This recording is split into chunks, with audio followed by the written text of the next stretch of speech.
batalhas antes de Cristo. Davi, o matador do gigante. O lendário duelo entre Davi e Golias acontece por volta de 1015 a.C., uma época em que os israelitas travavam uma guerra sangrenta contra um inimigo terrível, os filisteus. Mais de 200 anos se passaram desde que o grande comandante militar Moisés liderou as 12 tribos israelitas pela primeira vez para fora do Egito durante o Êxodo. Josué continuou a campanha militar israelita e invadiu com sucesso a terra prometida de Canaã.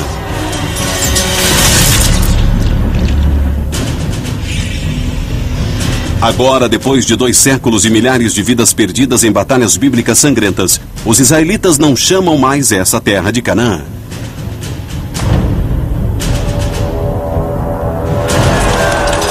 Agora ela é seu lar, Israel.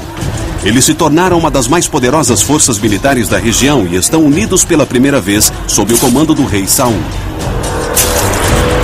Durante anos, a guerra de Saul contra os filisteus encharcou a terra de sangue. Em certo dia, no vale de Elá, somente um vai morrer. Mas será uma morte monumental e histórica. Os exércitos se enfrentaram durante vários dias até o que frequentemente acontecia no mundo antigo. Acreditava-se naquela época que Deus decidia as batalhas, então cada lado escolhia um campeão.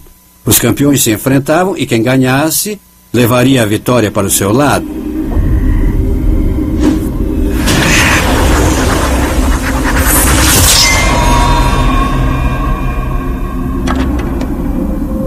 Todo mundo conhece a história de Davi e Golias, onde Davi usa sua funda, dispara uma pedra em Golias, acerta entre seus olhos e Golias morre.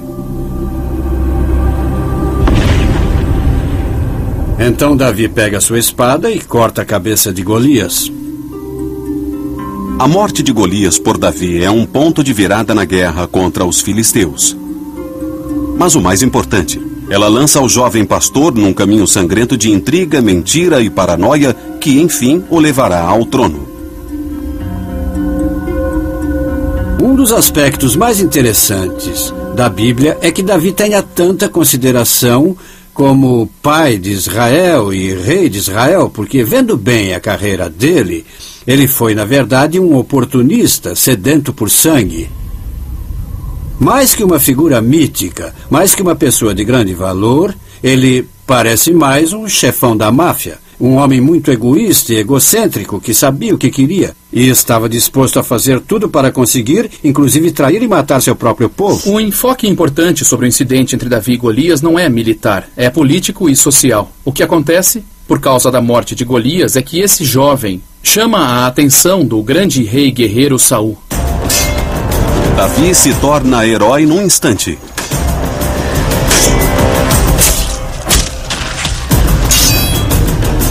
Ele ganha o posto de guardião das armas pessoais do rei Saul.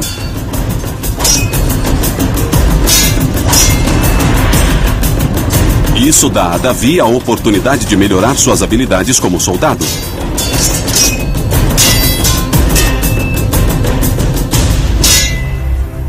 Mas o sentimento inicial de Saul de admiração logo se torna desconfiança e inveja. Desde o início, você percebe que tudo isso vai dar em desastre.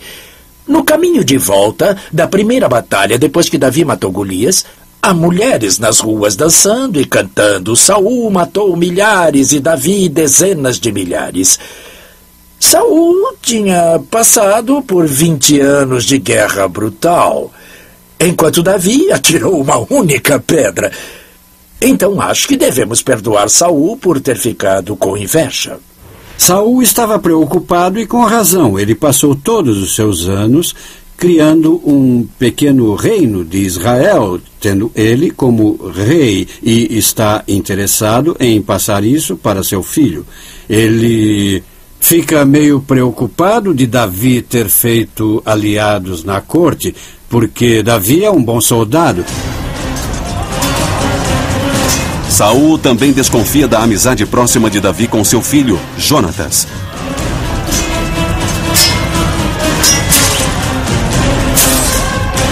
Os dois jovens têm uma relação fraternal dentro e fora dos campos de batalha.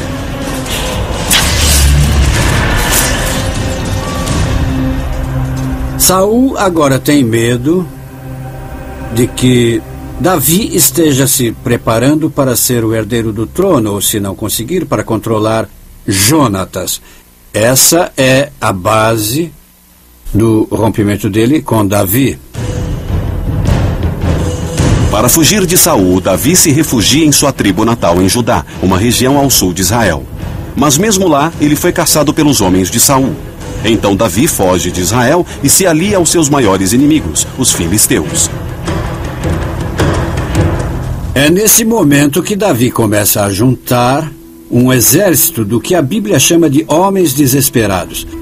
Eles são fora da lei, são soldados da sorte e estão ao lado dos filisteus. Agora Davi não é só um fora da lei, mas realmente se tornou um traidor de seu próprio povo. Mas antes que os filisteus aceitem a ajuda de Davi, eles devem estar convencidos de que ele não é um espião. A primeira coisa que o príncipe filisteu faz é testar a lealdade de Davi. E como você testa a lealdade de um israelita? Eu tenho para mim que ele ordenou Davi a atacar os assentamentos israelitas. O príncipe filisteu controla a área chamada de Gate, próxima da fronteira da tribo natal de Davi, Judá. Eles são presas fáceis contra as aldeias israelitas. Então ele envia Davi contra as aldeias israelitas e Davi cumpre as ordens. Ele ataca as aldeias fronteiriças entre os reinos filisteu e israelita, reúne os despojos de guerra e entrega ao príncipe filisteu. Enquanto Davi e seus homens estão parados próximos a Hebrom, a Bíblia diz que o exército filisteu faz um ataque ousado aos israelitas no monte Gilboé. Saul e os israelitas estão em terreno alto. Parece que vão conseguir resistir ao ataque filisteu.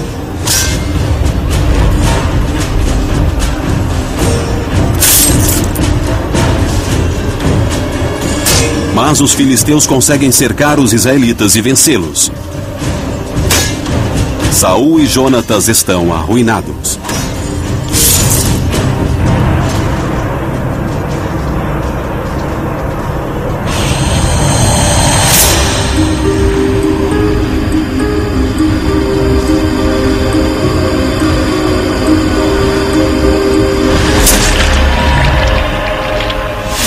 Saul é atingido várias vezes. Ele vira para seu guardião de espadas e diz: "Não me deixe para os não circuncidados. Eles vão me torturar e debochar de mim." Mas o guardião de espadas não consegue matar seu rei. Para que não seja capturado, Saul se mata. Os filisteus decapitaram Saul e penduraram seu corpo na muralha de uma cidade sua. Do lado filisteu, não poderia estar melhor. O monarca israelita estava morto, Israel estava derrotada e os filisteus agora controlavam tudo. Mas os filisteus têm um problema. Um herdeiro do reino de Saul ainda sobrevive, seu filho Isbaal.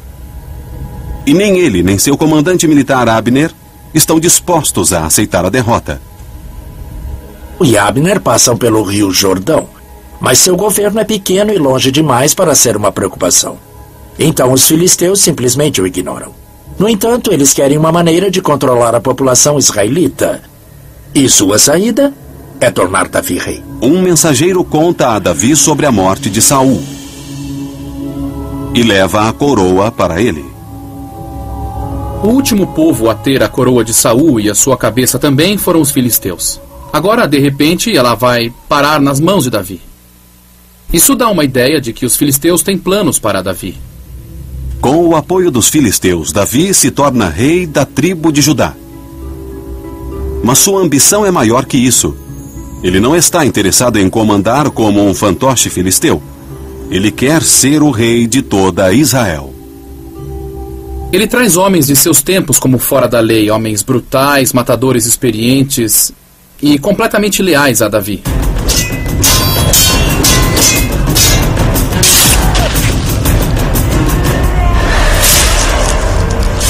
Ele convoca o que chamam de Gigud, que são 600 fora da lei com quem ele lutou, e os estabelece em todas as aldeias e cidades de Judá. Isso foi feito não só para estender seu controle político, mas para que, quando tivesse que erguer uma força de milícia nos territórios israelitas, esses homens pudessem obedecer a ele.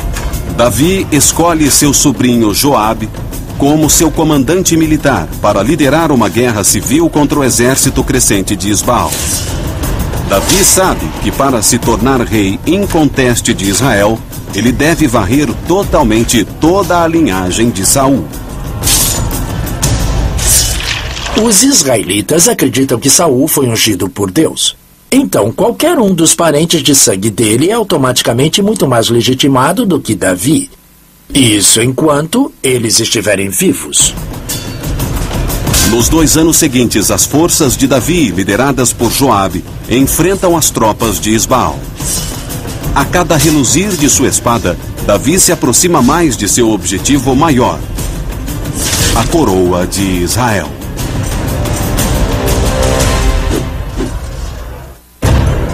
É por volta de 1004 a.C. Apenas 10 anos depois de Davi ter matado Golias, ele trava uma guerra civil sangrenta para se tornar rei de todo Israel. O sobrinho de Davi, Joabe, lidera o exército contra Isbaal, o filho do rei israelita morto, Saul. A Bíblia não fala sobre o número de batalhas e quantas pessoas foram mortas, mas é bem clara sobre o fato de que o exército de Isbaal estava levando a pior. A arma da época era a espada reta, usada para cortar, talhar e atravessar o corpo do inimigo. A lança de madeira de 1,80 m com a ponta de ferro é usada para perfurar soldados inimigos. Por fim, vencem os homens de Davi, mas há algumas questões a resolver. E é aí que Davi, o chefão da máfia, começa a mostrar as suas garras. Como numa cena tirada de O Poderoso Chefão, Davi se torna rei e acaba com todos os seus inimigos. Um dos primeiros a morrer é Abner, comandante de Isbaal. Ele quis desertar para o lado de Davi, mas Joabe o considera uma ameaça. Joabe é o conselheiro, Joabe é o capanga, e fez isso porque era a coisa certa a fazer. Pelo menos no que se trata de política estratégica. Então, numa noite, enquanto dorme, Isbaal é assassinado. Quando os assassinos apresentam a cabeça de Isbaal a Davi, o rei de Israel mata todos eles. Agora, vendo de uma perspectiva siciliana, se você ordena o assassinato de outra pessoa, a melhor maneira de provar que você não esteve envolvido é matando os assassinos que você contratou. E ele os matou assim que eles passaram pela porta. Davi fez isso tudo para parecer que foi muito horrível saber que Isbaal estava morto. Mas claro, quem foi que se beneficiou mais com a morte de Isbaal? Davi? A Bíblia não o culpa pela morte dele, mas é lógico. Quem mais teria feito isso? Em um ato final medonho para assegurar sua posição como rei de Israel, Davi ordena a execução dos últimos herdeiros do trono restantes, os 7 jovens netos de Saul. Davi os crucificou e os pôs no sol, onde todos morreram. Assim, não haveria mais herdeiros legítimos para reclamar o trono. Davi nunca foi acusado de nenhuma das mortes. Sua permanência no trono está assegurada, mas suas ambições cresceram. Ele quer expandir Israel em um império. Davi chega ao poder porque ele é o cara mais forte do pedaço, ele é o mais ambicioso do pedaço. Ele é um homem que quase não tem limites para conseguir aquilo que é de seu interesse. Então é uma escalada sangrenta até o poder, e o que acontece depois é um regime sangrento para que se mantenha no poder. A primeira providência de Davi é se livrar de qualquer obrigação. Ele trai os filisteus que o ajudaram a chegar ao poder. Em uma série de batalhas sangrentas, ele os submete.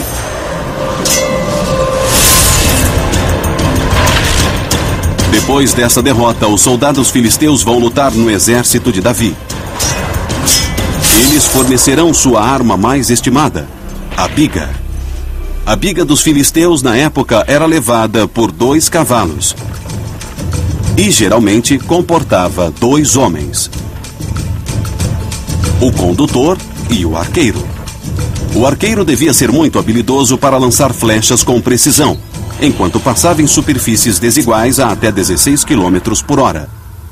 A plataforma de madeira era feita em uma forma de um D, com o eixo colocado no meio dela, dando estabilidade e força adicional. Com um exército de 8 a 10 mil soldados, Davi toma a cidade de Jerusalém, onde funda a primeira capital de Israel. Ele olha em volta e vê o quê? O que qualquer rei vê quando está no trono: ameaças. Ele olha para o leste e, em suas fronteiras, no que hoje chamaríamos de moderno Vale do Jordão ou Rio Jordão, e há 3 estados que oferecem ameaças estratégicas e econômicas: Amon, Moabe e Edom, que é a primeira na lista de Davi. O verdadeiro motivo dele é econômico. Eles têm minas de cobre e ferro maiores em Edom e ela fica no meio do caminho do que chamamos de Estrada do Rei. A Estrada do Rei conecta a Síria ao Egito. Davi quer acesso livre a essa importante rota de comércio, então parte para a tomada à força de Edom. Davi se movimenta bem rápido para pôr Edom entre o cerco israelita, e faz isso com incrível brutalidade.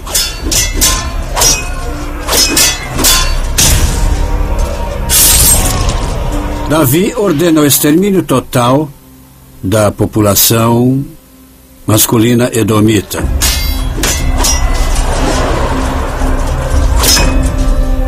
As crianças e as mulheres são vendidas como escravas e o governo é desmantelado.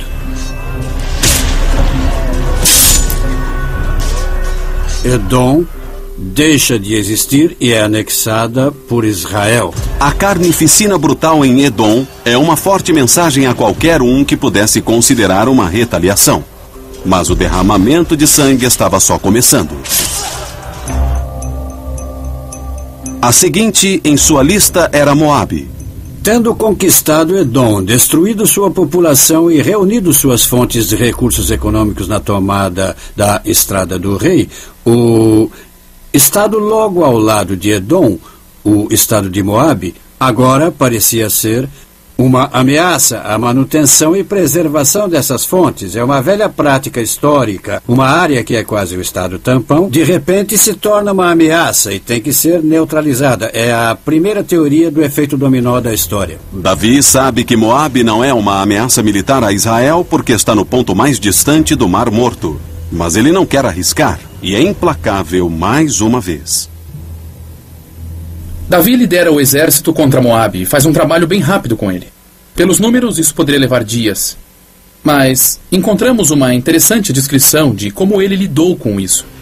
Ele derrotou os moabitas e mediou-os com a corda, estendendo-os no chão. E o que a Bíblia diz é que todos os presos em idade militar foram deitados em 3 fileiras. Bem, os soldados ficavam entre 2 fileiras e passavam todos eles na espada. O que significa, essencialmente, que decapitaram os presos. Pela segunda vez, Davi massacra seus vizinhos, impedindo que se virem contra ele.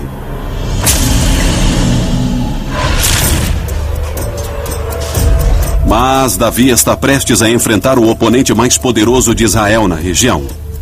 Mas sangue está prestes a ser derramado na Terra Sagrada. É por volta de 1000 a.C. E o exército israelita do rei Davi está disposto à guerra. Eles já destruíram os povos edomita e moabita.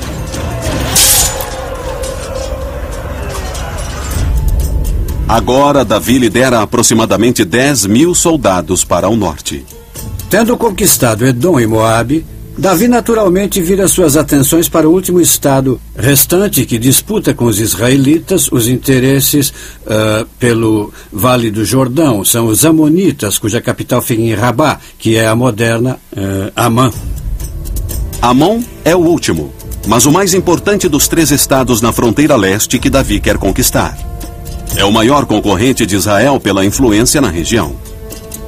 Para entender o que aconteceu em Rabá, é preciso entender o contexto político. Os amonitas não eram bobos. Eles viam claramente a expansão dos interesses israelitas para dentro do vale. Houve algumas negociações entre Davi e Amun, o rei de Amon, até Davi falar em um certo incidente diplomático.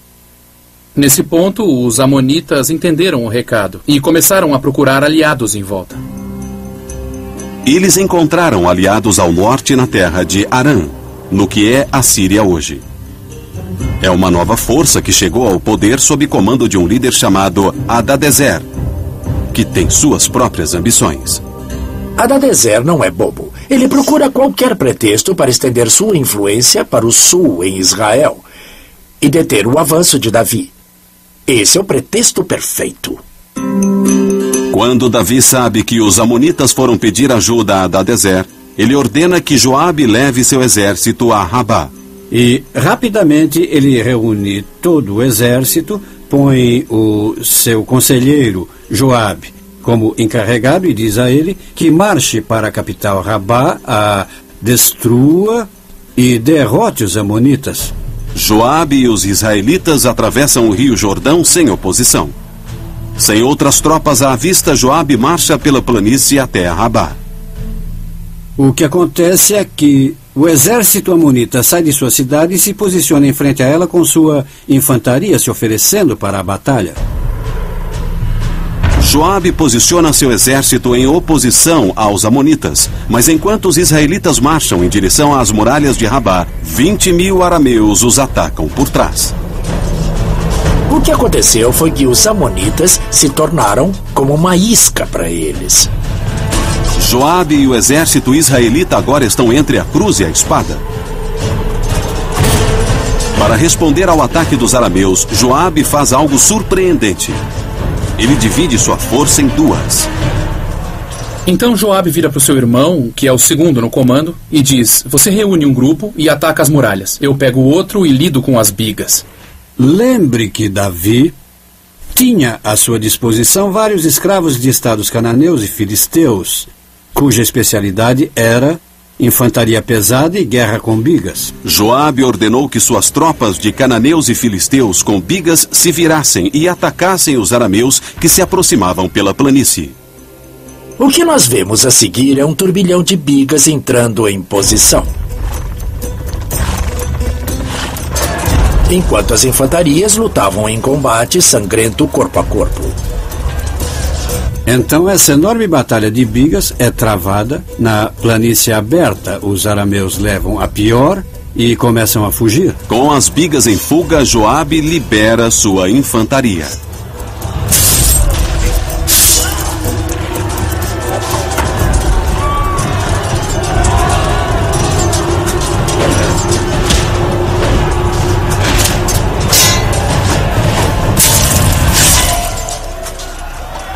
A infantaria amonita agora se mistura à infantaria israelita na frente da cidade, perde a confiança e começa a recuar para dentro da cidade. Assim, a batalha fica praticamente empatada. O sucesso de Joabe com as forças divididas continua sendo uma proeza militar até hoje.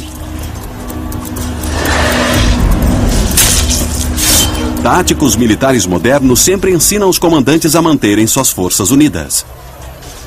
Mas isso certamente pôs muito medo em Joabe, porque ele não fez mais nenhum movimento para atacar a capital Rabá. Ele imediatamente pegou a infantaria, pegou as bigas que tinha e se retirou rapidamente, atravessando o Jordão, de volta para Jerusalém, dizendo que aquele não tinha sido um bom dia. Depois da batalha, os arameus recuam para o norte, no que agora é o sul da Síria. Davi não perde tempo. A Bíblia diz que ele ordena que toda Israel se reúna. Quando você ouve essa expressão, toda Israel, ela significa toda a milícia. Provavelmente de 20 a 25 mil homens. Davi leva pessoalmente os israelitas para o norte, passando pela capital Rabá e pelo exército amonita. Ele é um tático esperto, um pouco mais que Joabe. Ele não atravessa o Vale do Jordão, onde Joabe atravessou. O que faz é se mover pelo lado israelita ao longo do Vale do Jordão, usando ele para proteger seu flanco. Davi e os israelitas enfrentam os arameus em algum lugar ao sul de Sucote. Essa fica conhecida como a Batalha de Elam. O que temos que imaginar na Batalha de Elam é que ela foi uma batalha de infantaria e bigas combinadas.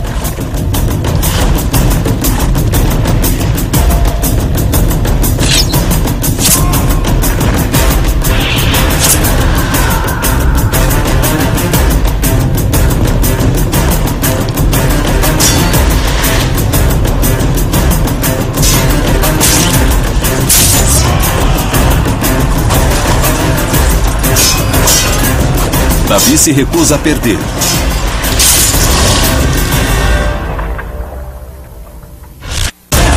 O rei Davi dos israelitas confirma sua reputação de brutalidade. Suas vítimas agora são os arameus, e eles estão sendo mortos. Não há grandes detalhes da Bíblia, a não ser que uma batalha turbulenta foi travada e muitos dos arameus foram mortos. A prova disso é que o comandante dos arameus foi morto. Isso pode sugerir que eles foram totalmente vencidos.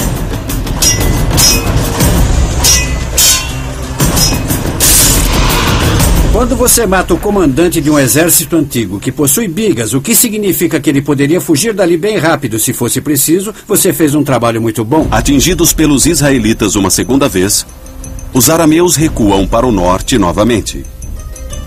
Davi agora entende que não foi até lá para vencer uma única batalha, que deveria lidar com aquilo enquanto tinha soldados em campo, e assim continua a seguir para o norte.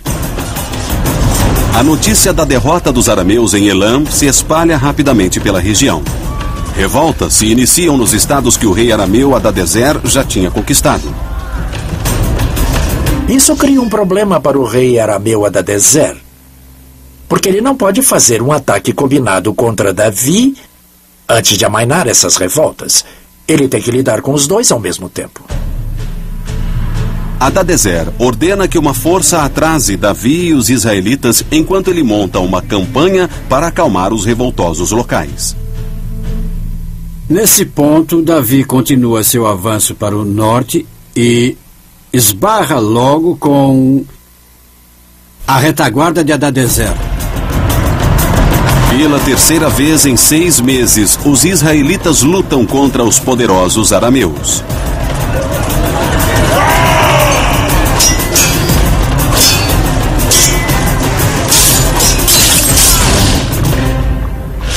O que acontece é que Davi encontra o exército principal de Hadadezer, uma grande batalha acontece e muitos milhares foram mortos, pelo que diz a Bíblia.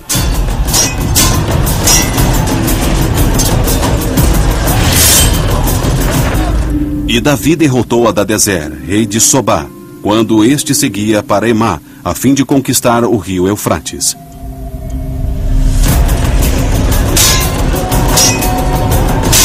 Davi e os israelitas alcançam os arameus em fuga e matam muitos deles.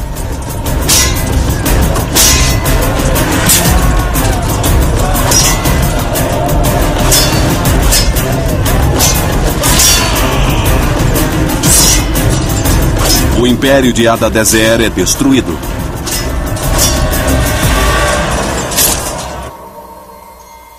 Agora, sem oposição ao norte, Davi exige os estados arameus em nome de Israel.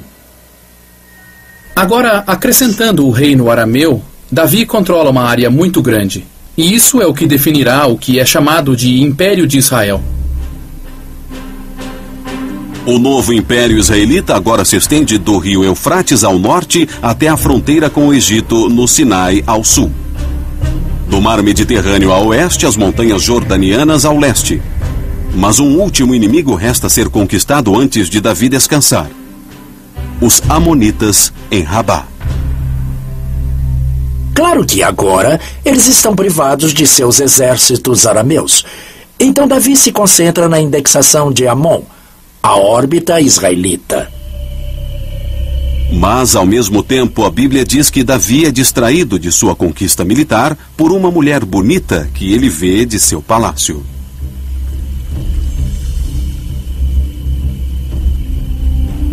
Parece que é nesse momento que Davi se encanta por essa mulher linda chamada Betsabeia. Ao invés de ele próprio levar o exército para a batalha. Alguns analistas suspeitam que o que manteve Davi em Jerusalém foi seu desejo por ela. Ele recorre a seu conselheiro Joabe e diz: leve o exército, se aproxime dos amonitas e derrote-os. Davi ordena que Betsabeia seja levada até ele. Mas ela é uma mulher casada. Seu marido, Urias, o heteu, é um soldado de Joabe no exército israelita. Escândalo total. Davi é mesmo lendário. Ele é visto como um grande guerreiro e um grande unificador. Ele é o fundador do primeiro Estado israelita, o queridinho da Bíblia, mas muito se fala em suas fraquezas, principalmente com as mulheres.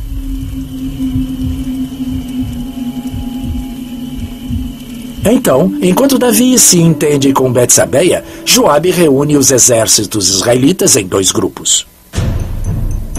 Um é a força de milícia posicionada em Sucote, no Vale do Rio Jordão. O outro é o exército de elite, formado em maior parte por profissionais na infantaria e nas bigas. Eles marcham para Rabá e a cercam. Quando se fala em cerco feito pelos israelitas, nessa época eles não tinham equipamentos para um cerco. Eles tomavam as cidades como normalmente se tomava, de assalto. O problema em relação a Rabá é que para fazer isso você precisa de uma vantagem numérica grande e a maior parte da milícia estava em Sucote. De cima das muralhas de Rabá, arqueiros amonitas podem facilmente atingir a infantaria israelita. O sangue jorrava em Rabá, e no entanto não era isso que ocupava a mente de Davi.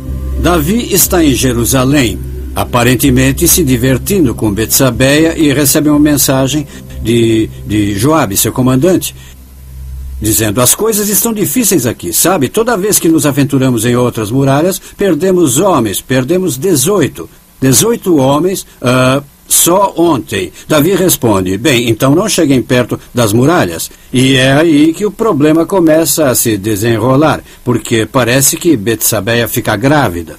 E o problema é que ela é casada com Urias, o heteu. Isso cria um pequeno problema. Urias está com um exército em Rabá, lutando para Davi. Davi chama Urias de volta a Jerusalém. Então Urias, sendo o bom soldado que é, volta a Jerusalém e Davi diz a ele: olha, você foi um bom soldado, está na frente de batalha, você merece um descanso. Volte para sua esposa, descanse um pouco antes de voltar para a batalha. Pensa bem nisso. Só há um motivo para Davi mandar Urias voltar para Betsabeia em casa, para que eles façam sexo.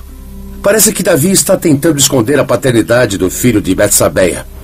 Um dia depois de mandar Urias, o heteu, voltar para sua esposa, Davi sai de seu quarto e topa com ele, que tinha dormido do lado de fora. Dá para imaginar como foi a conversa quando o rei de Israel disse ao soldado raso: o que está fazendo aqui? Mandei ir para casa, comer e ficar com sua esposa.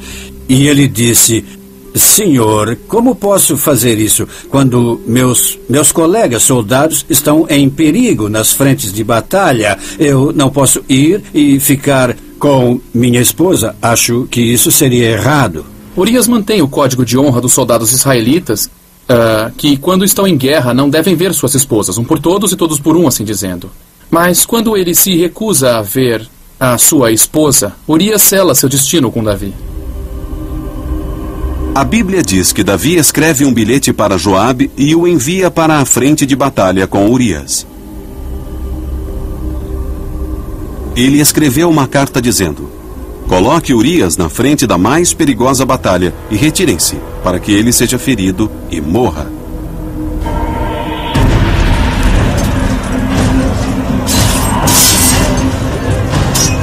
Sendo um bom soldado até o fim, Urias segue as ordens de seu comandante sem questionar.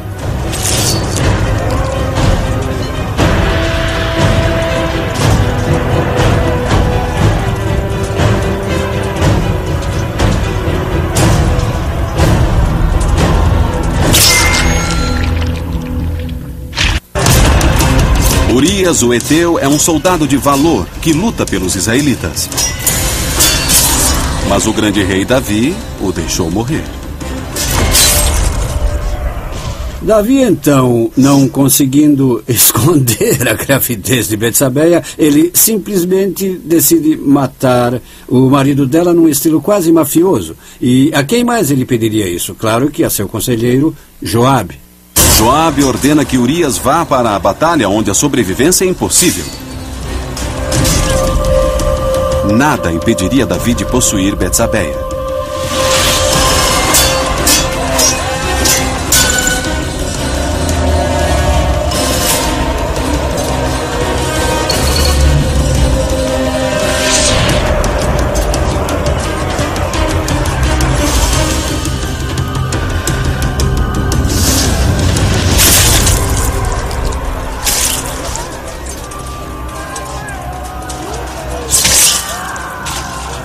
Em Jerusalém, Betsabeia sabe que Urias foi morto em combate.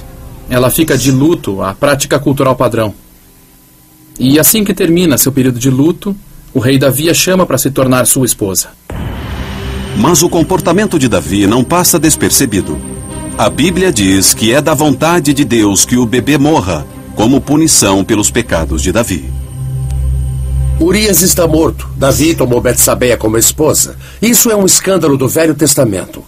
Mas militarmente ainda há uma batalha travada em Rabá. Os israelitas ainda estão presos fora das muralhas de Rabá.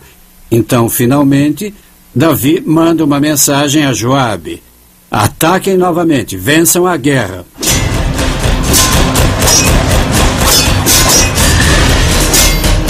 Joabe finalmente quebra as defesas amonitas.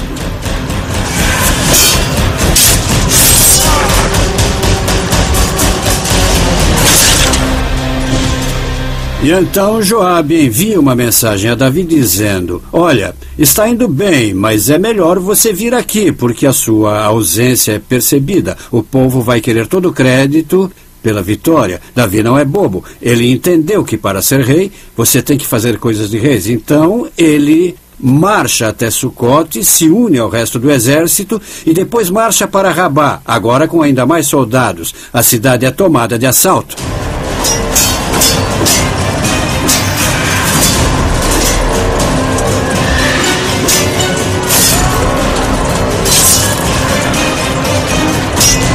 Como em todos os seus triunfos anteriores, Davi consegue eliminar qualquer chance dos vencidos se erguerem contra ele.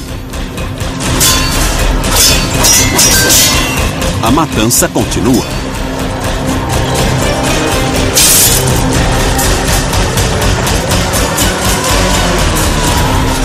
A Bíblia diz que ele pôs o povo no barro. Foi o que o faraó fez com os israelitas. Ele os transformou em operários de construção. Uma das primeiras tarefas era destruir suas próprias muralhas. O que era bem comum naquela época. Depois que você tomava uma cidade, destruía suas defesas para que ela não resistisse mais a você. Os objetivos de Davi foram alcançados. O Império Israelita nasceu. Então é uma escalada sangrenta até o poder. O que acontece depois é um regime sangrento para que se mantenha no poder. Fica tão difícil que há revoltas contra Davi entre seu próprio povo. Até de seu próprio filho.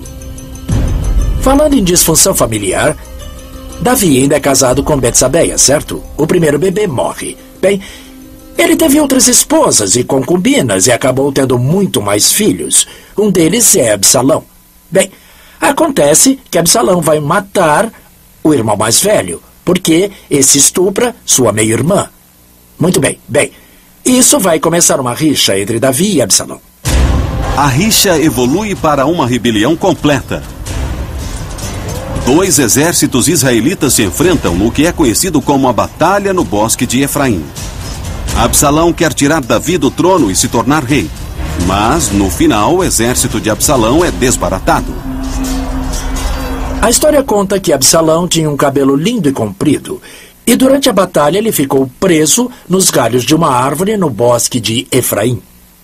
Agora, o que aconteceu exatamente não sabemos, mas uma coisa é certa: ele não saiu vivo daquele bosque.